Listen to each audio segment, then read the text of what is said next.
Hi guys, मैं अमित कुमार आप सभी को आयरिश क्लासेज में स्वागत करता हूं। आज क्लास 10 के कार्बन एवं उनके यौगिक चैप्टर से कुछ अति महत्वपूर्ण ऑब्जेक्टिव लेकर आए। चलिए देखते हैं। फर्स्ट क्वेश्चन है, सहसंयोजी आबंध के संदर्भ में निम्नलिखित कथनों में से कौन सा सही है। तो यह आबंध दो परमाणुओं के बीच इलेक्ट्रॉन के युग्म की साझेदारी से बनते हैं। हाँ, तो ये जो है ये आबंध दो परमाणु इलेक्ट्रॉन के बीच के साझेदारी से बनते हैं। तो इसका राइट आंसर ये जो है ऑप्शन सही है। नेक्स्ट देखते हैं, इस आबंध वाले अणुओं में भीतर से दुर्बल आबंध वीक बॉन्ड होते हैं, लेकिन इनका अंतर अणुक बल बहुत अधिक होता है। इसका जो अंतर अणुक बल जो होता है कमज़ोर होता है। इसके लिए जो है ये ऑप्शन जो है आपका गलत है। फिर आगे देखते हैं, समानतः ऐसे सहसंयोजी यौगिक विद्युत के कुचालक होते हैं। समानतः कुछ ऐसे सहसंयोजी हैं जो विद्युत के कुचालक होते हैं। ठीक है।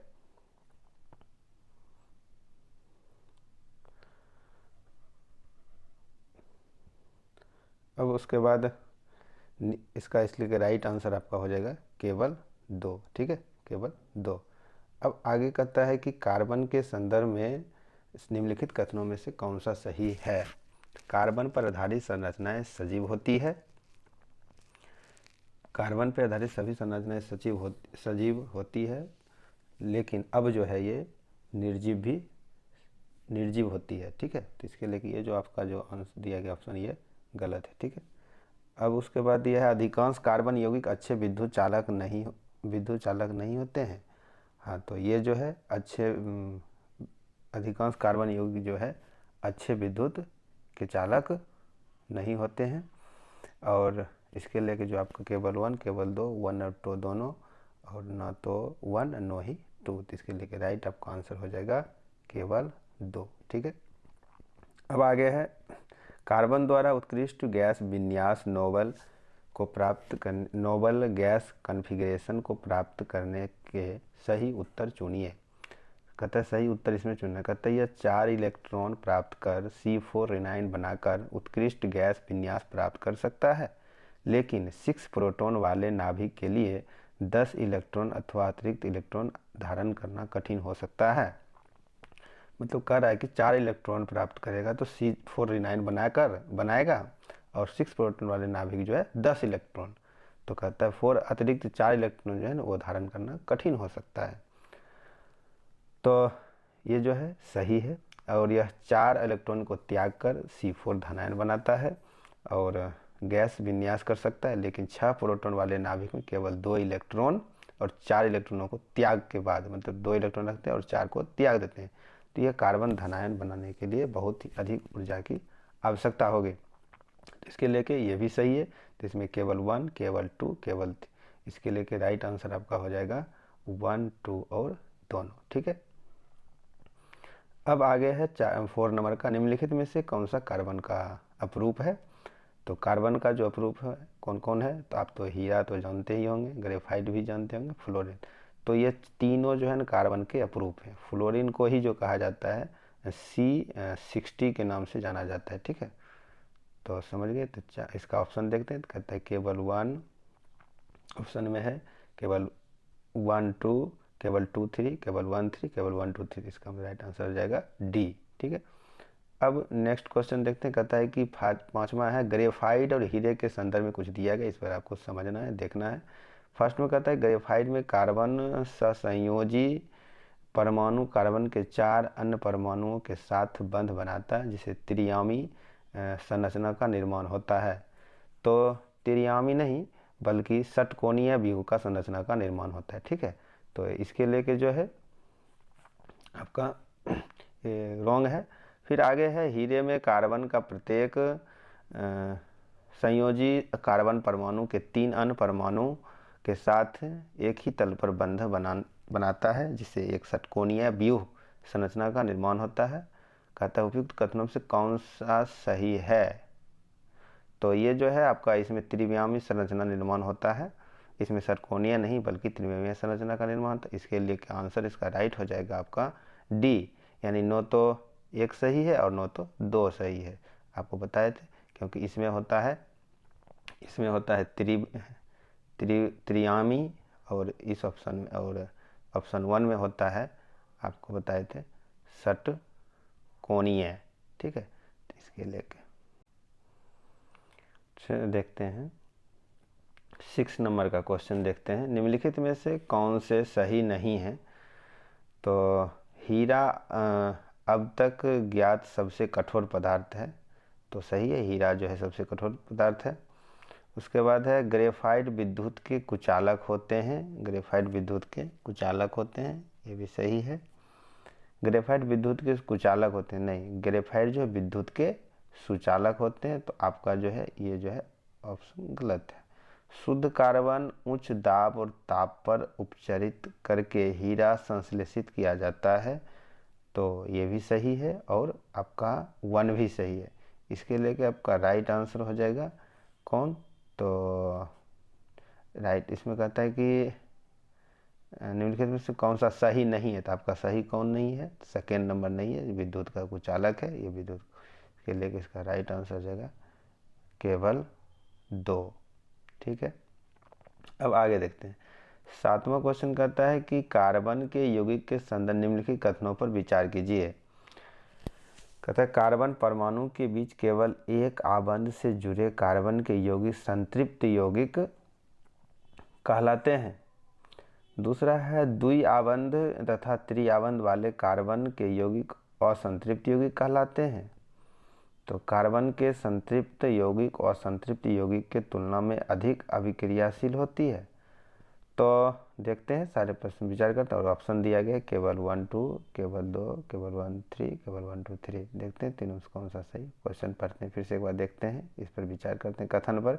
कहता है कार्बन परमाणु के बीच केवल एक आबंध से जुड़े कार्बन के यौगिक संतृप्त यौगिक कहलाते हैं। हाँ, संतृप्त यौगिक कहलाते हैं, इसके लेके जो है ना ये राइट है। सेकेंड है द्वि आबंध त्रिआबंध वाले कार्बन यौगिक असंतृप्त यौगिक कहलाते हैं, ये भी सही है, डिफिनेशन आप देख सकते हैं जाके बुक में। अब तीसरा है कि कार्बन के संतृप्त यौगिक असंतृप्त यौगिक की तुलना में अधिक अभिक्रियाशील, नहीं, ये गलत है, इसमें विपरीत होता है। ये संतृप्त के जगह असंतृप्त यौगिक संतृप्त यौगिक के तुलना में अधिक अभिक्रियाशील, इसके लिए के ये जो ऑप्शन है आपका ये गलत है। तो इसके लिए राइट आंसर आपका हो जाएगा ए। 1 और 2 दोनों क्या है? सही है। अब केवल कार्बन और हाइड्रोजन वाले कार्बन यौगिक निम्नलिखित में से क्या कहलाते हैं? तो इसका सीधी सी आंसर हो जाएगा हाइड्रोकार्बन कहलाते हैं। ठीक है, इसमें दिया हुआ एल्कोहल, कीटोन, हेलोजन। अब आगे नेक्स्ट देखते हैं 9 नंबर। अंगीठी में जलने वाले कोयला लाल रंग के उज्ज्वल होता है और बिना ज्वाला के ऊष्मा देती है। पहला कथन दिया गया कि अंगीठी जलाने वाला कोयला लाल रंग के समान उज्ज्वल होता है और बिना ज्वाला के ऊष्मा देता है। कारण है केवल गैसीय पदार्थों को जलने पर ही ज्वाला उत्पन्न होती है। तो नीचे दिए गए कूट का प्रयोग कर सही उत्तर दीजिए। तो इसका राइट आंसर हो जाएगा ए और 2 आर दोनों सही है, और आर ए का सही स्पष्टीकरण है। आर जो है ए का सही बात है, ये जो लिखा है आप कथन में ये बिल्कुल राइट है। बाकी नेक्स्ट ऑप्शन दिया है वो सब रॉन्ग है। अब देखते हैं हम 10 नंबर। कोयला, तेल और गैस के संदर्भ में निम्नलिखित कथनों पर विचार कीजिए। कोयला लाखों वर्ष पुराने वृक्षों के फर्नतान पौधों का अवशेष है, तो हाँ है, तो ये आपका क्या हो जाएगा? सही है ये। अब कहता है तेल और गैस लाखों वर्ष पुराने छोटे समुद्र पौधे तथा जीवों के अवशेष से बनता है, तो हाँ इसे होता है, क्योंकि तेल जो है आप समुद्र के अंदर जो है बहुत ऐसे जीव, छोटे छोटे जीव हैं जो वो गाद के रूप में लेके उसके बाद तेल का निर्माण होता है, तो ये भी सही है आपका ऑप्शन 2। और कोयला भी उसी तरह होता है। तो कोयला में क्या है कि जो बहुत समय पहले पेड़ पौधे जानवर जो दब गए हैं और वो जो है एक सरल एक जो है वो कोयला का रूप ले लिया है। तो दोनों ऑप्शन सही है, इसके लेके आपका राइट आंसर हो जाएगा सी, 1 और 2 दोनों। अब है निम्नलिखित कथनों विचार कीजिए कि वनस्पति तेलों में साधारणतः लंबी संतृप्त कार्बन श्रृंखलाएं होती है, जबकि जंतु वसा में असंतृप्त कार्बन श्रृंखलाएं होती है। जंतु वनस्पति तेल में लंबी संतृप्त श्रृंखलाएं होती है और जंतु वसा में असंतृप्त कार्बन श्रृंखलाएं होती है। अगर नेक्स्ट दिया है कि 2 साधारण जंतु वसा स्वास्थ्य के लिए हानिकारक माने जाते हैं। तो आपका जो है राइट आंसर जाएगा केवल 2। तो कहता है कि विचार कीजिए, ये जो है संतृप्त, ये गलत है। जंतु वसा में संतृप्त कार्बन श्रृंखलाएं बनाती है, ठीक है। इसमें दिया है असंतृप्त, इसके लिए कि फर्स्ट गलत हो गया। सेकेंड में है जंतु वसा के स्वास्थ्य के लिए हानि, जंतु वसा जो है स्वास्थ्य के लिए हानिकारक है, लेकिन जब इसे भोजन पकाने के लिए असंतृप्त वसा अम्लों वाले तेल का उपयोग करते हैं तो यह उचित है। तो इसके लिए कि राइट आंसर आपका हो जाएगा सेकेंड, ठीक है। अब आगे देखते हैं, आगे है 12 नंबर, एथनॉल के संदर्भ निम्नलिखित कथन में से कौन सा सही नहीं है। तो इसका उपयोग टीचिंग आयोडीन कफ सिरप बनाने में होता है। एथनॉल मीन्स होता है जिसको हम लोग कहते हैं शराब या एल्कोहल। तो एल्कोहल जो है वो टिंचर और आयोडीन और कफ सिरप जो दवाई होता है, मेडिसिन होता है, उसके में प्रयोग होता है। और नेक्स्ट है, यह कहता है केंद्रीय तंत्रिका तंत्र को सकारात्मक रूप से प्रभावित करता है। तंत्रिका तंत्र अधिक मजबूत कर, नहीं, ये सकारात्मक रूप से तंत्रिका तंत्र को डैमेज करता है, ठीक है। तो इसके लिए ये बी जो ऑप्शन है आपका गलत कह सकते हैं। सी में दिया अधिक मात्रा में इसके सेवन से उपापचयी प्रक्रिया धीमी हो जाती है। हाँ, ये सही है, ज़्यादा पीजिएगा तो इसका उपापचयी जो आप भोजन पचने की जो कैपेसिटी है वो नॉर्मल हो जाएगी, कम हो जाएगी। तो ये ऑप्शन सही है। यह कमरे के ताप पर द्रव अवस्था में पाया जाता है। हाँ, ये कमरे के ताप पर जो है आपको द्रव अवस्था में पाया जाता है। इसका जो इसके लिए राइट आंसर देखते हैं कौन हो जाएगा, तो बी हो जाएगा। कौन हो जाएगा राइट आंसर, बी, ठीक है। अब आगे देखते हैं 13 नंबर कहता है अल्कोहल के संदर्भ निम्नलिखित कथन पर विचार कीजिए। गन्ने के रस से मोलेसस शीरा बनाया जाता है, जिसके किण्वन से अल्कोहल प्राप्त किया जा सकता है। हाँ, ये ऐसा होता है, गन्ने के जो है शीरा से अल्कोहल बनाया जाता है। और अल्कोहल में पेट्रोल मिलाकर इसे स्वच्छ ईंधन के रूप में प्रयोग किया जाता है। हाँ, अल्कोहल में जो है पेट्रोल मिलाकर स्वच्छ ईंधन के रूप में प्रयोग किया जाता है अलग देशों में। तो इसके लेके जो है आपका 13 का जो है राइट आंसर हो जाएगा, आप सी हो जाएगा। 1 और 2 दोनों सही है, जैसा कि मैंने आपको कथन में पढ़ के। नेक्स्ट है 14 नंबर का, एथनोइक अम्ल के संदर्भ निम्नलिखित कथनों पर विचार कीजिए। इसके समानांतर एसिटिक एसिड कहा जाता है एथनोइक को, और सही है, इसको एसिटिक एसिड कहा जाता है। ये फर्स्ट जो दिया गया वो सही है, कथन से मिलता है, विचार से मिलता है।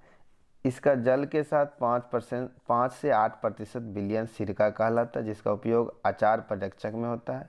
तो ये भी सही है, अचार परीक्षक में होता है। शुद्ध एसिटिक एसिड के गलनांक करण गैलियस एसिटिक एसिड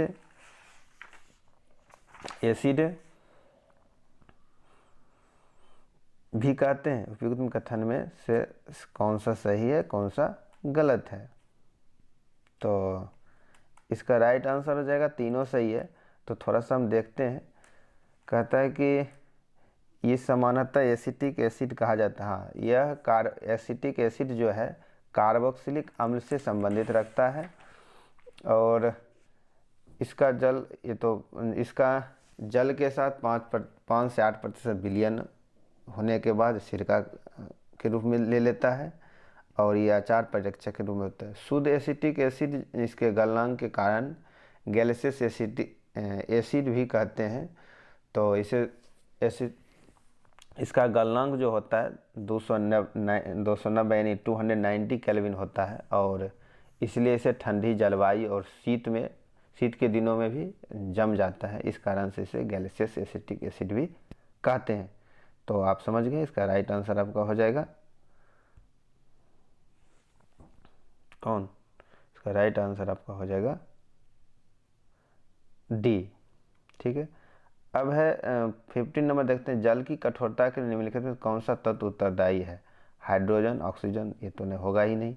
कैल्शियम और मैग्नीशियम होगा, ठीक है। इसका राइट आंसर आपका हो जाएगा बी, कैल्शियम और मैग्नीशियम। कार्बोक्सिलिक अम्ल होगा नहीं, हाइड्रो ऑक्सीजन होगा नहीं। नेक्स्ट सी है सोडियम हाइड्रोक्साइड, होगा नहीं। अब नेक्स्ट देखते हैं 17 नंबर क्वेश्चन है, कहता है ऑक्सीकारक ऐसे पदार्थ जिनमें दूसरे पदार्थ की ऑक्सीजन देने की क्षमता होती है। हाँ सही है, ऐसे पदार्थ जिनमें दूसरे पदार्थ को ऑक्सीजन देने की क्षमता होती है उसे ऑक्सीकारक कहते हैं। ऐसे पदार्थ जो अभिकारक की प्रभावित नहीं करते हैं परंतु उसके कारण अभिक्रिया भिन्न दर से आगे बढ़ती है उसे उत्प्रेरक कहते हैं। ये भी राइट है। ऐसे पदार्थ जो मुख्य रूप से अम्ल और एल्कोहल की अभिक्रिया निर्मित होती है उसे एस्टर कहते हैं। तो इसके लेके जो है आपका तीनों ऑप्शन सही है। इसका राइट आंसर हो जाएगा आपको डी। तो आप सभी को मेरे इस वीडियो देखने के लिए धन्यवाद।